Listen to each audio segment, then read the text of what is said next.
Saludos. En esta intervención expandiremos el concepto de diversificación dentro del mundo de las acciones.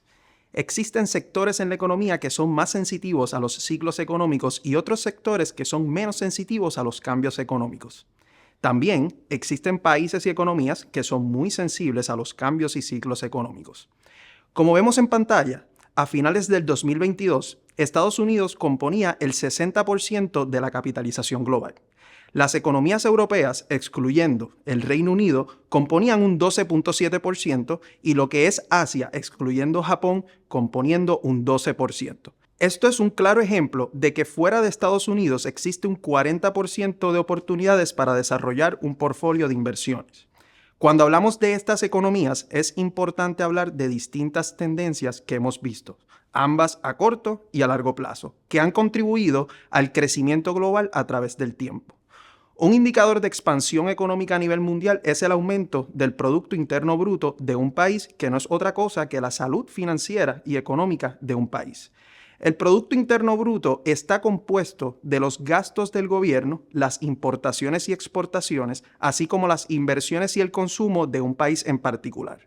Esto hace que inversiones extranjeras y las exportaciones frecuentemente sean consideradas como las dos principales fuentes de crecimiento económico. El crecimiento económico de un país, como indicador económico, es sumamente importante para evaluar la salud financiera de esa economía. Aunque no siempre es el caso, la salud financiera positiva o negativa dentro de una economía podría tener efecto en el desempeño de los mercados de valores. Miremos los rendimientos históricos de los mercados de Estados Unidos, internacionales, desarrollados, europeo y pacífico. En esta imagen podemos ilustrar los distintos rangos de rendimientos para mercados domésticos e internacionales junto con los mercados europeos y pacíficos para el periodo desde 1970 al 2022. Estos rangos anuales de rendimiento proveen una indicación de la volatilidad histórica, que no es otra cosa que el riesgo que se experimentó por los inversionistas en varios mercados globales.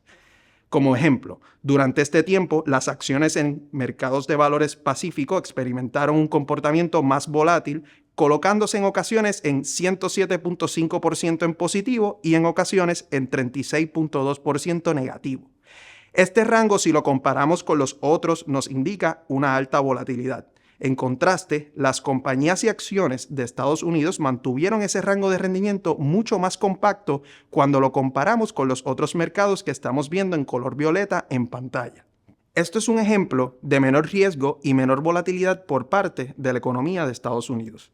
Varios componentes contribuyen a que este comportamiento tan compacto se pueda apreciar. Entre las razones, la economía de Estados Unidos es una economía altamente desarrollada y globalizada, cuya estructura económica es muy confiable. Esta es una de las razones claras de por qué Estados Unidos es la economía más grande, componiendo el 60% a nivel global, y el por qué la gran mayoría de los portfolios que se construyen siempre o la gran mayoría de las veces van a tener un poco de mayor peso en esta economía en relación a las economías internacionales. Otra manera de mirar esto es ver los niveles de riesgos por regiones. Como vemos en pantalla, la exposición a nivel de los mercados internacionales durante los pasados años ha aumentado. Detrás de esta tendencia está la realización de que los mercados globales ofrecen oportunidades adicionales para las inversiones y el potencial de diversificación. Sin embargo, estos factores que sí proveen diversificación también contribuyen al riesgo de las inversiones internacionales. Puede ser muy complicado para los inversionistas entender todos los riesgos políticos, económicos y sociales que pueden influenciar los mercados internacionales. Esta tabla nos representa el porciento de riesgo promedio medido por la desviación estándar durante este periodo de 10 años para diferentes regiones y países a través del mundo. Si miramos lo que es Latinoamérica, Canadá, entre otras economías, pues los niveles de riesgo han sido sumamente más pronunciados que la economía de Estados Unidos y Japón.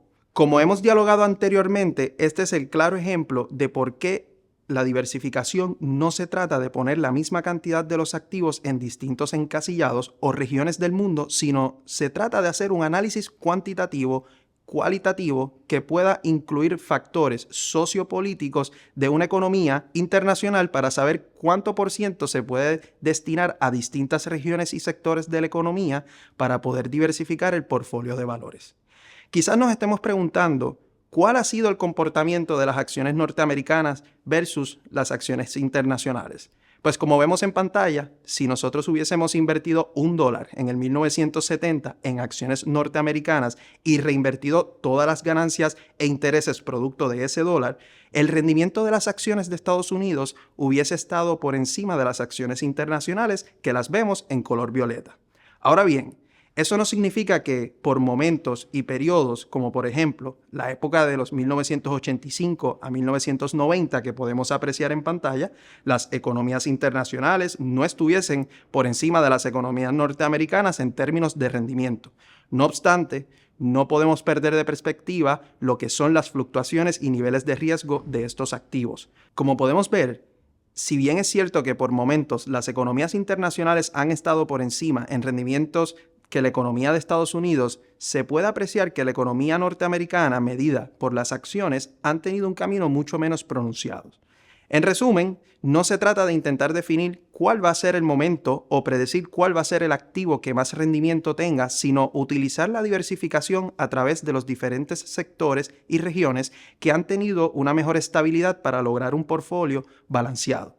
Hemos hablado sobre la importancia de lo que es la diversificación a nivel global. Estos son aspectos sumamente importantes sobre lo que es la diversificación más allá de diversificar entre acciones y bonos. A nivel internacional existen economías emergentes y economías desarrolladas cuyas características son diferentes.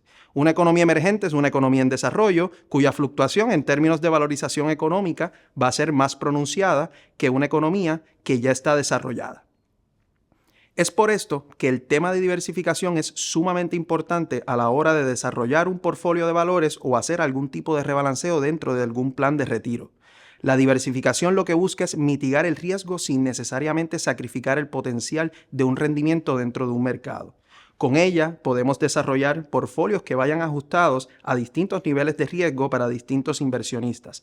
Más adelante, en una próxima intervención, estaremos entrando dentro de lo que son las distintas clases de activos, sus características y volatilidad y rendimientos esperados para crear un portfolio de valores.